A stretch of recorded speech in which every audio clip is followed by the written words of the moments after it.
Good morning, my dear students. From question number 17, we will start from now. So, find the position vector of the midpoint of the vector joining the points P and Q. Coordinates of P and Q are given. तो मुझे mid points और position vector of the mid point निकालना है. तो हम क्या करेंगे, जो position vector of R in question number 15 निकाले ना, उसमें एम और एन की जगह पे केवल 1 कर दो. आप एम की जगह 1 कर दो, एन की जगह 1 कर दो.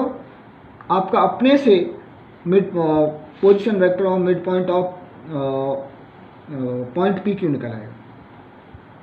तो पोजिशन वेक्टर ऑफ पी, ये कोऑर्डिनेट्स ऑफ पॉइंट पी दिए गए, तो इससे position vector of point P निकाल देंगे. इसका 2i cap plus 3j cap plus 4k cap. Position vector of point Q, coordinates are 4 1 -2, तो its position vector will be 4i cap plus j cap minus 2k cap. अब हम क्या करेंगे, मुझे vector A पता है, वेक्टर बी पता है, और point R divides P Q in the ratio 1:1. तो ये क्या है, 1 into vector B plus 1 into vector A divided by 1 + 1 2 हो गया. या डायरेक्ट लिख दो, position vector of the mid point R of P Q is vector A plus vector B by 2. Vector A plus vector B by 2 कर दो, तो आपको क्या आ जाएगा, position vector of mid point of R of P Q. ठीक है. Question number है आपका 17. So that the points A, B, C with position vector A is equal to 3i cap minus 4j cap minus 4k cap. Vector B is equal to 3i cap minus j cap plus k cap, and vector C is equal to I cap minus 3j cap minus 5k cap respectively form the vertices of a right angled triangle. भाई ये position vector of point A है, ये position vector of point B, और ये position vector of point C. तो हमने क्या कर दिया, तो ये given position vector of points A B C respectively are. Position vector means initial point is origin. तो vector A is equal to vector O A हुआ, that is equal to 3i cap minus ये है same. Vector B is equal to vector O B, ये same vector B को लिख दो आप. Vector C means that is O C, vector O C, तो ये वेक्टर सी को लिख दें, वेयर ओ इज ऑरिजिन. जब मुझे वेक्टर ए बी निकालना है, तो वेक्टर ए बी निकालूंगा तो मैं क्या करूँगा, position vector of point B, position vector of point B minus position of vector point A. तो ये position of vector point B लिखा, ये है position vector of point B minus position vector of point A. तो ये ए का है, इसमें से माइनस करेंगे, तो माइनस भाई माइनस करने में क्या करना है, लाइक टर्म को और सॉल्व करना है. 2i cap minus 3j cap means minus i cap minus j cap plus 4k हो 3j cap, k cap plus 4k 5k cap. ठीक है. इसी तरह वेक्टर्स बी सी निकालेंगे, तो position vector of point C minus position vector of point B. तो vector C आपके पास है, लिख दीजिए. वेक्टर बी आपके पास, वेक्टर सी और वेक्टर बी माइनस कर दो, तो क्या आएगा, I minus I cap minus 2j cap minus 6k cap. अब वेक्टर ए सी निकालो. Vector A C means position vector of point C minus position vector of point A. आपको position vector of point C पता है, ये I cap minus 3j cap minus 5k cap minus position vector of point A पता है, ये लिख दिए. अब इसमें से माइनस कर दो, तो ये क्या हो जाएगा, वेक्टर ए सी आ जाएगा. ये क्या आ जाएगा, vector adding first and second B है. अगर बेटा हम वेक्टर ए बी और ए सी को ऐड कर दें, तो ए बी और ए सी को ऐड करते हैं, हमको क्या मिल रहा है, वेक्टर ए सी मिल रहा है. अब आप ध्यान दो, vector A B plus vector A C is equal to vector A C है. तो by triangle of vector addition क्या हो जाएगा, इसका मतलब वेक्टर ए बी, ये जो आया आप ए से मूव किए बी, ए से मूव किए बी, बी से ए, ये पॉइंट ए है from A to B, B से मूव किए सी पर, ये सी हो गया. Then net displacement of vector A B plus vector B C will be equal to vector A C होगा. तो इसका मतलब हो गया, ये जो ABC पॉइंट्स हैं वो ट्राइंगल फॉर्म कर रहे हैं या क्या कर रहे हैं, suppose all these 3 are in the same line, जैसे ये A हो गया, ये B हो गया और this one is C, ABC, तो ये vector AB, this one is vector BC, then this one is vector AC, तो ये भी क्या होगा, इसका इस केस में क्या होगा, कॉलिनर होगा। तो इसका मतलब हुआ या ये जो वेक्टर पॉइंट्स 3 पॉइंट्स हैं या तो ये ट्राइंगल फॉर्म कर रहे हैं या कॉलिनर, लेकिन अब इसमें होगा क्या, क्योंकि vector AB plus vector BC is equal to AC है, तो हम क्या करेंगे इसमें इसको आप ऐड करो, किसको, इसके मैग्नीट्यूड को, मैग्नीट्यूड ऑफ वेक्टर AB निकालो, मैग्नीट्यूड ऑफ वेक्टर BC निकालो और मैग्नीट्यूड ऑफ वेक्टर AC निकालो। अगर तीनों बराबर हो गए, magnitude of vector AB is equal to magnitude of vector AB plus magnitude of vector BC is equal to magnitude of vector AC हो गया, इसका मतलब एक कॉलिनर है। अगर vector AB plus vector BC is not equal to vector AC, इसका मतलब ये ट्राइंगल है। तो वो देखो वही लिख रहे हैं, by triangle of vector addition points ABC are vertices of triangle और पॉइंट्स ABC आर कॉलिनर। ये 2 केस बनते हैं। अब एक एक केस को क्लैरिफाई करें।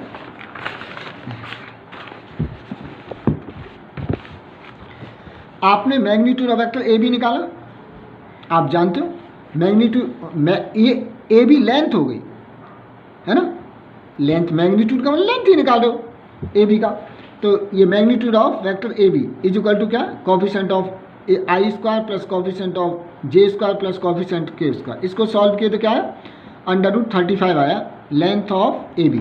Now come to find the length of BC, तो मैग्नीट्यूड ऑफ वेक्टर BC ये component coefficient of I square plus coefficient of J square plus coefficient of K square of vector BC, तो ये √41 आया। Now come to find length of AC, तो जो AC है that will be equal to magnitude of vector AC, तो इसका solve करो, coefficient of I square plus coefficient of J square plus coefficient of K square of vector AC, तो ये √6 आया। अब क्या करोगे, we can observe that the longest side BC, अगर इसका स्क्वायर करो, आप इसका स्क्वायर करो तो किसके बराबर आ रहा है, AB स्क्वायर प्लस AC के स्क्वायर बराबर आ रहा है। इसका मतलब क्या है, points ABC are the vertices of a right angle triangle by the converse Pythagoras theorem. हाँ, क्वेश्चन नंबर 18 बेटा, इसमें ये by triangle of vector addition ये ऑप्शन दिए गए, कौन सा सही है कौन सा गलत है आपको ये देखना है। तो इसके लिए सबसे पहले आपको ये सीखना पड़ेगा कि वेक्टर AB को आप लिख सकते हो माइनस वेक्टर BA के बराबर, वेक्टर कोई भी वेक्टर BC को लिख सकते हो माइनस वेक्टर CB के बराबर, वेक्टर AC को लिख सकते हो माइनस वेक्टर CA के बराबर। कोई भी वेक्टर है, आप 3 वेक्टर हैं AB, वेक्टर AB है is equal to minus vector BA लिख सकते हो, वेक्टर BC है आप माइनस वेक्टर CB लिख सकते हो, वेक्टर AC है आप लिख सकते हो माइनस CA, ऐसे लिख सकते हैं आप, ठीक है जी। तो इसी का यूज़ करेंगे। तो आप इस पर आए, मैंने क्या लिख दिया, vector AB plus vector BC is equal to vector AC by triangle of vector addition. इसकी जब लेफ्ट हैंड साइड को same note down, now in place of vector AC in the right hand side right minus vector CA, इसको transpose कर दो, इसको transpose करो it becomes positive, तो vector AB plus vector BC और ये हो जाएगा plus vector CA is equal to 0। ये तो इसका मतलब ये ऑप्शन सही हुआ। अब आप आओ vector AB plus vector BC is equal to CA, again दोबारा, तो मैंने क्या कहा था, इसको आप वेक्टर AB और इसको लिख सकते हैं माइनस वेक्टर CA, लिख सकते हैं नहीं, माइनस वेक्टर CA, और इसको लिख सकते हैं माइनस वेक्टर, इसको लिख सकते हैं माइनस वेक्टर CB और इसको लिख सकते हैं माइनस वेक्टर CA। इसको इधर ट्रांसपोज कर दो, जैसे ही ट्रांसपोज करोगे तो ऑप्शन D आ जाएगा, इसका मतलब D भी सही है। अब बात कहाँ आई, C में आ गया। देखो ये क्या भैया, vector AB plus vector BC और ये माइनस CA, अगर CA को इधर ट्रांसफर, ये सही है या गलत आपको ये देखना है, ये ऑप्शन सही है। देखो अगर हम ट्रांसपोज करते हैं इसको तो बाबू ये क्या आ रहा है, vector A B plus vector B C is equal to मेरा ए सी आ रहा है, ए सी आ रहा है ना, तो vector A B plus vector B C is equal to A C तो नहीं है, वो किसके बराबर, ए बी के बराबर, इसलिए क्या ये रॉन्ग है। Now some points which are very very most important for exercise 10.3, and if you will learn all these things then you may feel some good while solving the questions of exercise 10.3। तो ये बेटा formula है number 1, angle between two vectors, vector A and vector B is equal to क्या है, vector A dot vector B is equal to magnitude of vector A magnitude of vector B cos theta, therefore cos theta is equal to क्या हो जाएगा, dividing both sides by magnitude of vector A into magnitude of vector B, तो ये cos theta is equal to vector A dot vector B whole divided by magnitude of vector A magnitude of vector B. तो either आप इसको use करो, इसको, बहुत gives the same meaning. दूसरा आया, ये number of questions are given based on this formula, so please you will learn projection of vector A on B, projection of vector A on B, देखो ये मेरा vector A है, this one is vector B, तो ये मैंने vector A को indicate किया ये, और projection of vector A B on vector B is L N, मैंने क्या किया, पॉइंट ए से परपेंडिकुलर डाला वेक्टर बी पर, पॉइंट बी से परपेंडिकुलर डाला, तो ये जो एल एम आया, एल एम क्या मेरा, projection of vector A on B. तो इसको कैलकुलेट करने का मतलब ये लेंथ निकालनी है, projection of vector A on B निकालने के लिए हमको लेंथ ऑफ एल एम निकालना है।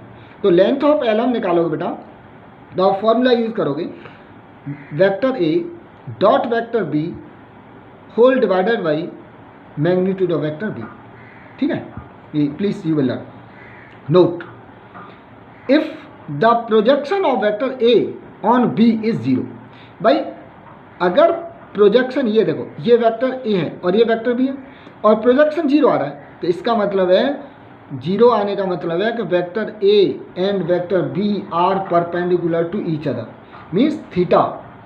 इसमें देखो ये जो फॉर्मूला था एंगल बिटवीन टू वेक्टर्स, तो इसमें कॉस थीटा क्या कर दोगे बेटा, जीरो कर दोगे, कॉस 90 की जगह जीरो लिखोगे तो कॉस 90 की वैल्यू क्या होती है, जीरो, तो दिस पार्ट क्या हो जाएगा, जीरो हो जाएगा, इसका मतलब वेक्टर ए डॉट वेक्टर भी क्या हो जाएगा, जीरो हो जाएगा, वो यहाँ दिखा भी रहा है। तो पहले तो ये प्रोजेक्शन वाला केस सीख लो कि अगर भाई एक दोनों वेक्टर एक दूसरे, मतलब vector A and vector B क्या है, परपेंडिकुलर टू ईच अदर, ये वेक्टर ए है और ये वेक्टर बी है, अगर ये दोनों वेक्टर आपस में परपेंडिकुलर हैं तो उनका डॉट प्रोडक्ट जीरो होता है ना, ये भाई this is the property of product of vector A and vector B.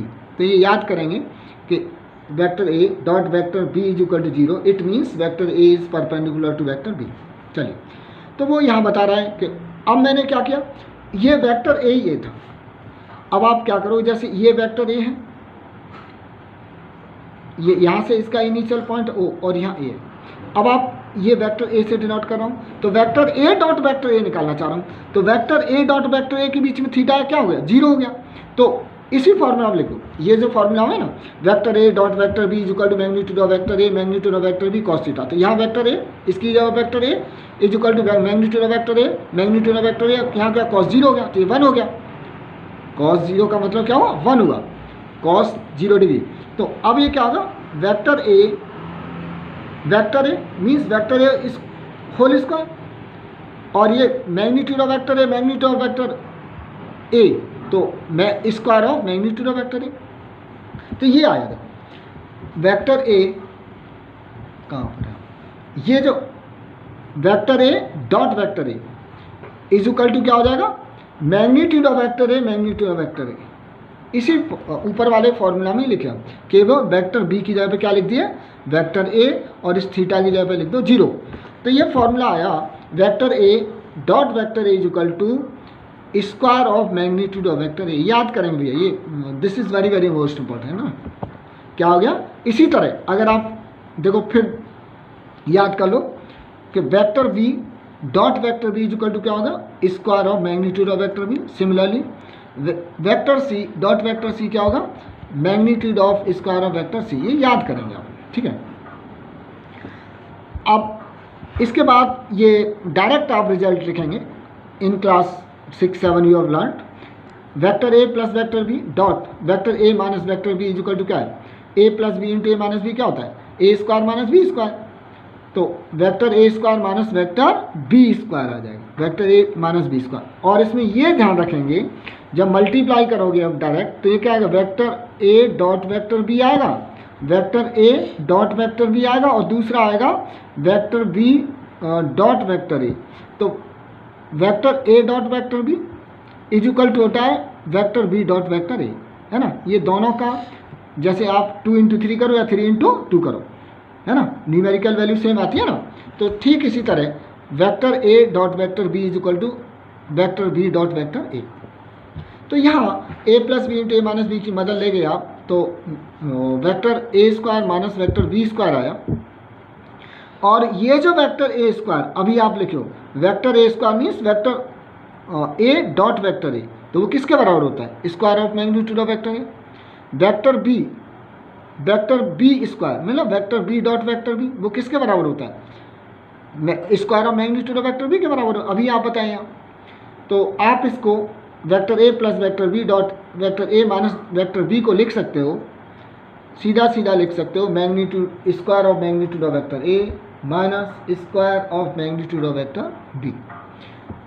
A plus B plus C whole square in class आप 7-8 में लर्न किए।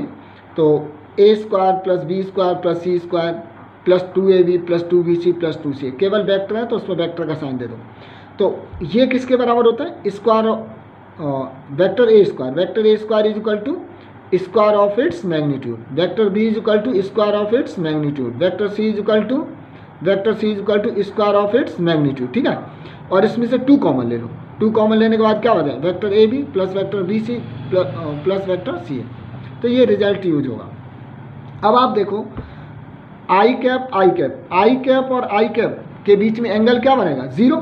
एक्स एक्सिस और एक्स एक्सिस के बीच में एंगल 0 है, तो ये क्या हो जाएगा, आई कैप जहाँ कॉस थीटा 0 होगा। तो अगर मैं इस फॉर्मूला में ये vector A vector B is equal to magnitude of vector A magnitude of vector B cos theta, तो मैं यहाँ आई लिख दूँ, यहाँ भी आई लिख दूँ और यहाँ 0 लिख दूँ। तो I into I dot I is equal to यहाँ क्या होगा, magnitude of I by I cap is a I cap itself is a unit vector, तो इसका मैग्नीट्यूड 1 है। तो 1 इंटू 1 और ये कॉस 0 की वैल्यू 1 हो गई, तो ये क्या हो गया, 1 हो गया। तो आई इंटू आई डॉट आई की वैल्यू 1 होती है, जे डॉट जे की वैल्यू 1 होती है, के डॉट के की वैल्यू 1 होती है। और जब आप आई कैप जे कैप करोगे तो I and J are perpendicular to each other, then their product will be 0।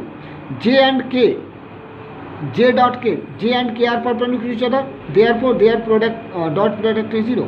K and I are perpendicular, that's why their dot product is 0. If vector A and vector B are perpendicular to each other, then अगर दो perpendicular हैं तो मैं यहाँ आपको बता दिया हूँ कि उसकी वैल्यू क्या होती है, 0 होती है ना। और इसमें आप लिखोगे तो सॉल्व करोगे, ये जैसे ही cos थीटा क्या करोगे आप 90 लिखोगे तो 90 की वैल्यू 0 हो जाएगी, दिस पार्ट क्या हो जाएगा, 0 हो जाएगा। अब आया देखो एक्सरसाइज 10.3 का क्वेश्चन नंबर है आपका 2, क्योंकि 1 इजी है, अगर आप 2 को बनाओगे तो 1 ऑटोमेटिकली सॉल्व हो जाएगा। Find the angle between the vectors, ये I cap minus 2j cap plus 3k cap, 3i cap minus 2j cap plus k cap. तो मैंने इसको वेक्टर A कंसीडर किया, इसको वेक्टर B कंसीडर किया, ठीक है। और let theta be the angle between vector A and vector B. ये 2 वेक्टर थे, आप ऐसे कर लो, ठीक है। ये वेक्टर ए हो मान लो, ओ ए जो वेक्टर ए है और इसके बीच में ये वेक्टर बी हुआ, और वेक्टर ए और बी के बीच का एंगल क्या मान लिया, थीटा मान लिया।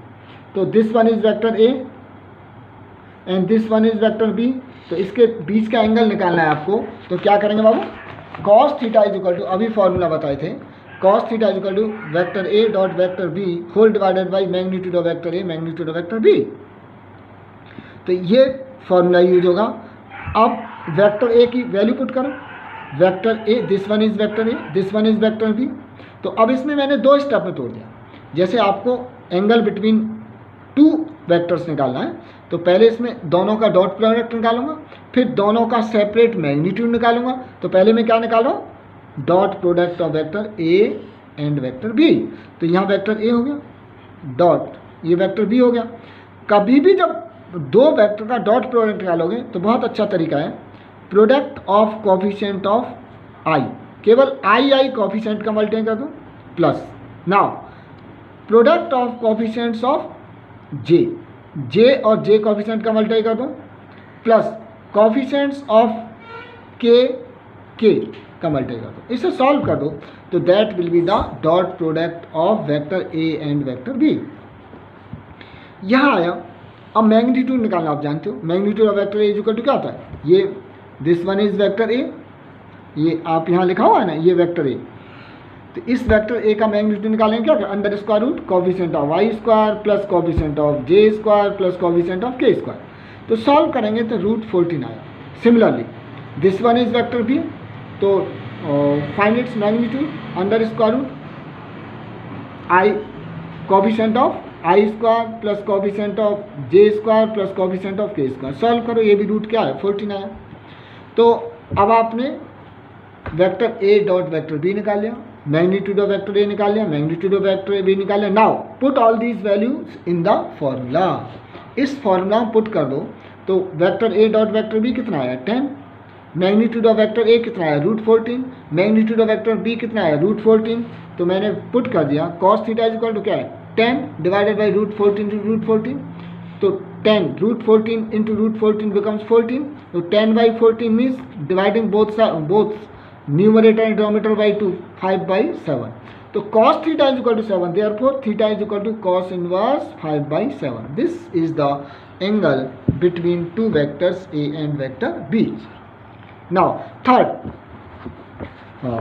Find the projection of the vector, ये I cap minus J cap on the vector I cap plus J cap. इस वेक्टर का प्रोजेक्शन निकालना है इस पर। तो भैया ये क्या किया, पहले वाले को वेक्टर ए मान लिए बेटा, सेकंड वाले को क्या मान लिए वेक्टर बी मान लिए। तो ये वेक्टर ए हुआ मेरा, ये वेक्टर बी हुआ। तो आपको क्या निकालना है, लेंथ ऑफ एल एम निकालनी है। तो क्या करोगे, vector A dot vector B, vector A और वेक्टर बी का डॉट प्रोडक्ट निकालो और वेक्टर बी के मैग्नीट्यूड से डिवाइड करो, है ना। तो projection of vector A on vector B is equal to vector A dot vector B divided by magnitude of vector B.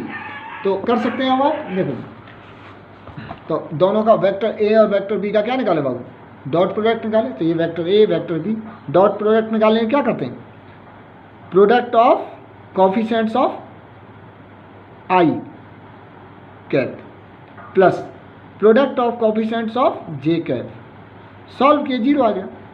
तो डॉट प्रोडक्ट 0 आ गया, तो इसका मतलब क्या, vector A is perpendicular to vector B. चलो फिर मैग्नीट्यूड ऑफ वेक्टर बी, तो ये वेक्टर बी था, इसका क्या किए, magnitude of B, magnitude of vector B is equal to square root of coefficient of I cap plus square magnitude of vector B is equal to under square root coefficient of I cap square plus coefficient of J cap square. Solve किए √2 आया।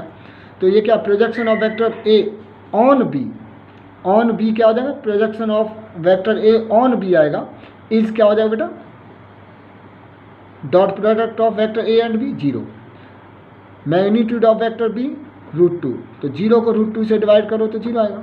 तो projection of vector A on vector B is 0, मतलब उसकी length 0, length 0 इसका मतलब क्या है, vector A is perpendicular to vector B. Next, find vector A and vector B if vector A plus vector B is dot, ध्यान दीजिएगा, if vector A plus vector B dot vector A minus vector B is equal to 8। Find magnitude and magnitude of vector A is equal to 8 times magnitude of vector B. हमें vector magnitude of vector A निकालना है, magnitude of vector B निकालना है। हमें दिया गया है कि vector A plus vector B dot vector A minus vector B is equal to 8 है, and relation between the magnitude of vector A and magnitude of vector B is magnitude of vector A is 8 times of magnitude of vector B. तो भैया मैंने आपको A plus B into A minus B वाला बताया था, क्या कर दोगे, ये इसका डॉट प्रोडक्ट किसके बराबर है, vector A square minus vector B square is equal to 8 हो जाएगा। इस ये वेक्टर ए स्क्वायर किसके बराबर होता है, square of magnitude of vector A minus vector B square किसके बराबर है, square of magnitude of vector B is equal to 8। अब हमने यहाँ क्या लिख दिया, रिलेशन यूज कर दिया जो दिया गया था, vector magnitude of vector A is equal to 8 times magnitude of vector लिख दिया और इसका स्क्वायर कर दिया। तो ये क्या है 64, इसका स्क्वायर करेंगे 64 magnitude of vector B square minus magnitude of B square. तो ये 64 में से 1 निकाल देंगे तो 63 square of magnitude of vector B is equal to 8। तो डिवाइडिंग बोथ साइड्स बाई 63, अगर मैं 63 से दोनों साइड को डिवाइड कर दूंगा तो वेक्टर बी कितना आ जाएगा, अंडर रूट 8 बाई रूट 63। और इसका 2 इंटू 2 इंटू 2 ये क्या है 3 इंटू 3 इंटू 7, तो एक 2 बाहर आ जाएगा। Make the pairs of the similar factor take out 1 1 from each pair. तो बेटा यहाँ आ जाएगा एक 2 बाहर आ जाएगा, 3 बाहर आ जाएगा, तो अंदर क्या रहेगा 2/7। तो ये आया magnitude of vector B is equal to 2/3 under root 2/7।